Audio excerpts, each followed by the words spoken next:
Hello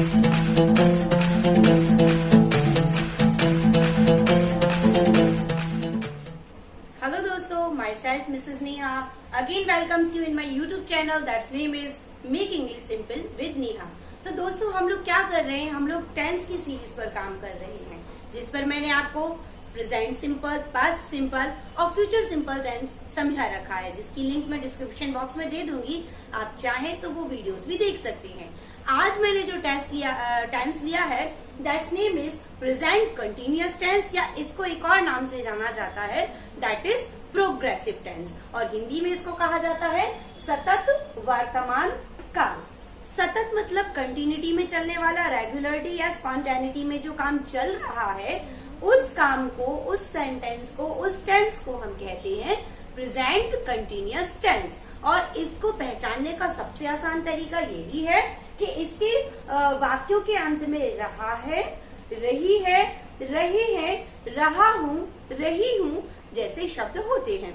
जैसे मैं पढ़ा रही हूँ, आप देख रहे हैं, वो चल रहा है, पंखा घूम रहा है, मैं बोल रही हूँ, वो आ रहे हैं, बारिश हो रही है, सच काइंड्स ऑफ सेंटेंसेस।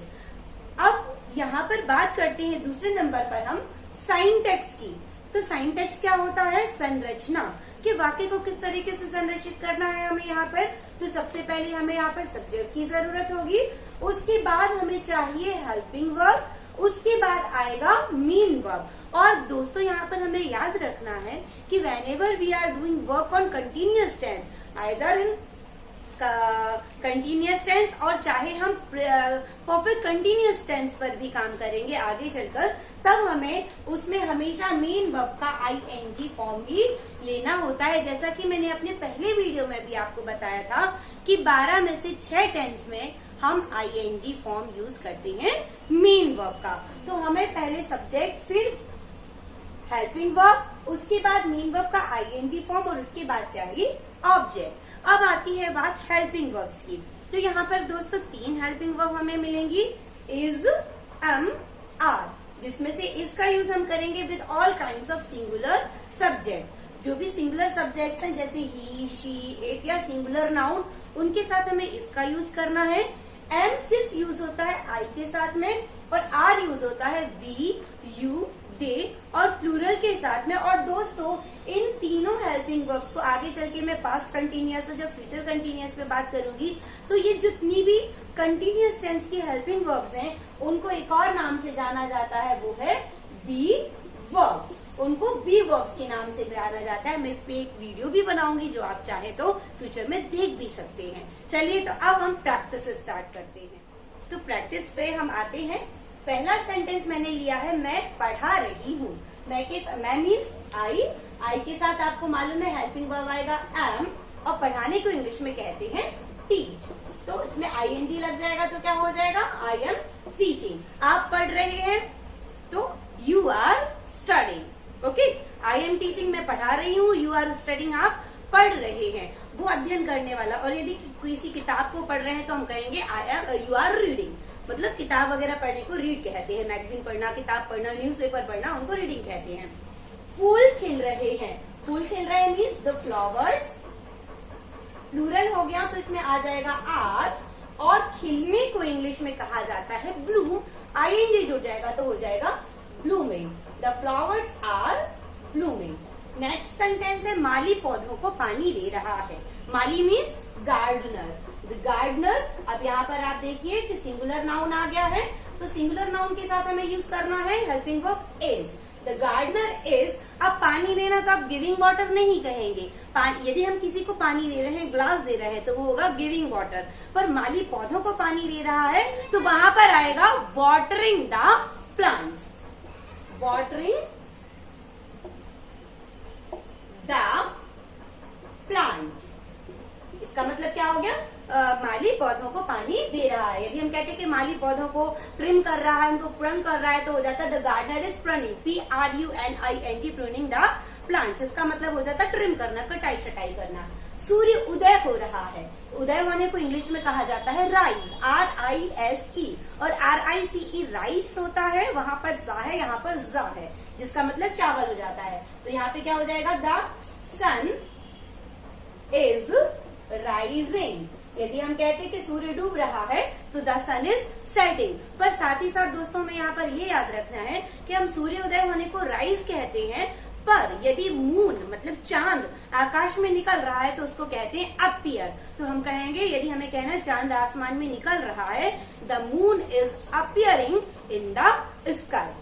हवा चल रही है, हवा चलने को इंग्लिश में कहा जाता है ब्लो, नदी के बहने को कहा जाता है फ्लो।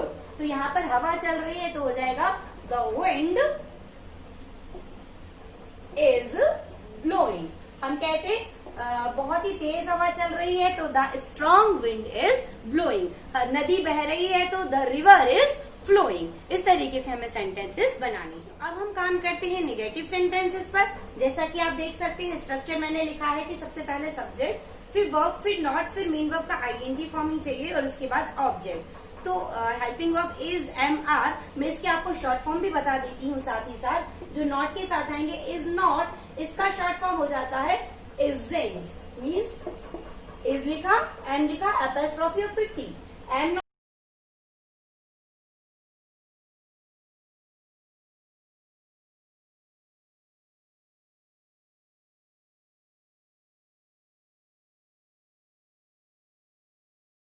करते हैं। सेंटेंस हमारे सामने है, बारिश नहीं हो रही है। बारिश मैंने आपको हमेशा से बताया है, बारिश होना अपने आप में एक पूरी क्रिया है। तो हमें लेना पड़ेगा इट इज नॉट और अब आ जाएगा रेनिंग। और आप इस तरीके से भी बोल सकते हैं इट इजंट रेनिंग या इट्स नॉट रेनिंग। हम इसको भी शॉर्ट फॉर्म में यूज कर सकते हैं और इन दोनों का भी शॉर्ट फॉर्म यूज कर सकते हैं, या तो हेल्पिंग वर्ब और सब्जेक्ट का या फिर हेल्पिंग वर्ब और नॉट का। नेक्स्ट है उसका फोन नहीं लग रहा है। फोन लगना मीन्स कनेक्ट होना, तो उसका मतलब यहाँ पे बॉय भी हो सकता है, गर्ल भी हो सकता है, तो हम हिज या हर कुछ भी लिख सकते हैं। हर फोन इज नॉट, अब हम लिखेंगे connecting. Her phone is not connecting. Next है मुझे अच्छा नहीं लग रहा है। मुझे मीन्स आई, साथ में आएगा एम। अब हमें लिखना है आई एम नॉट, और लगना मतलब महसूस होना, जिसे हम कहते हैं फील। फील का हो गया आईएनजी जोड़ करके, feeling, I am not feeling good या I am not feeling well. हम दोनों तरीके से ही सेंटेंस को बोल सकते हैं, I am not feeling good या I am not feeling well. Next है वह मुझसे बात नहीं कर रहा है। वह मतलब ही इज नॉट, बात करने को बोलते हैं हम टॉक।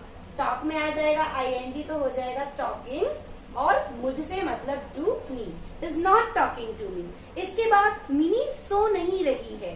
तो मिनी मतलब ये सब्जेक्ट है, मिनी हेल्पिंग वर्ब आएगा इज, साथ में जोड़ेंगे नॉट, अब आ जाएगा sleeping. Mini is not sleeping. यदि हम कह रहे होते कि अभी नहीं सो रही है तो Mini is not sleeping now.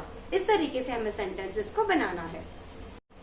So having completed assertive and negative sentences, now we are moving on interrogative sentences. Okay, interrogative sentences means प्रश्नवाचक वाक्य। I have already told you in my olden videos कि हमें जब कभी भी क्या word we are getting in the beginning, तब हमें समझ लेना है कि हमें हेल्पिंग वर्ब्स को आगे रखकर ही सेंटेंस बनाना है। क्योंकि जब हमें WH वर्ड से सेंटेंसेस बनाने होते हैं, क्वेश्चंस बनाने होते हैं, तब क्या, कहाँ, कौन, कब, कैसे जैसे शब्द हमें वाक्य के बीच में मिलते हैं। शुरू में मिल रहे हैं तो इंट्रोगेटिव सेंटेंसेस हेल्पिंग वर्ब्स को आगे रख करके बनाना है। जैसे कि ये लिखा है, क्या तुम रो रहे हो। क्या मीन्स यहाँ बात किससे पूछी जा रही है, तुमसे, मतलब यू। तो यू के लिए हेल्पिंग वर्ब यूज होगा आर यू, और रोने को कहते हैं क्राई। आईएनजी जुड़ गया तो क्या हो जाएगा, are you crying, and question mark. क्या वह खाना खा रहा है। क्या वह से बात की गई है, मीन्स यहाँ पर आ जाएगा इज ही ईटिंग फूड या टेकिंग फूड। हम दोनों तरीके से सेंटेंस को ले सकते हैं। जो ओल्ड इंग्लिश थी उसमें ईट बोला जाता था, लेकिन मॉडर्न इंग्लिश में हम जरा मैनर्स वाले हो चुके हैं तो हम टेक वर्ड यूज करते हैं, तो टेकिंग फूड। क्या मम्मी आ रही हैं, मम्मी के लिए बात हो रही है, she is in third person, तो यहाँ पर आ जाएगा इज मम्मी या हम मदर भी लिख सकते हैं, मम्मी भी लिख सकते हैं, both are equally corrected, there is no problem, is mummy. और आने को क्या कहा जाता है, कम, तो उसमें आईएनजी जोड़ा तो हो जाएगा कमिंग। दोस्तों हमें यहाँ पर एक बात याद रखनी होगी, जैसे टेक का स्पेलिंग होता है TAKE, कम का स्पेलिंग होता है COME। जब कभी भी हम आईएनजी फॉर्म जोड़ते हैं वर्ब में, तब हम ई को हटा देते हैं यदि ई लास्ट लेटर है तब।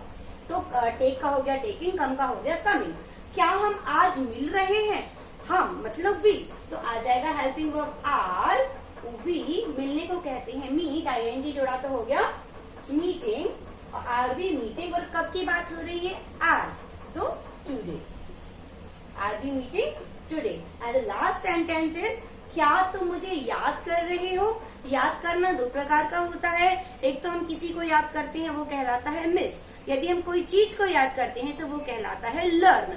यदि हम पुरानी यादों को ताजा करते हैं तो वो कहलाता है रिकॉल। तो हम कभी ऐसा नहीं कहते कि आर यू रिकॉलिंग मी, हम मेमोरीज को रिकॉल करते हैं या हम पुराने दिनों को रिकॉल करते हैं।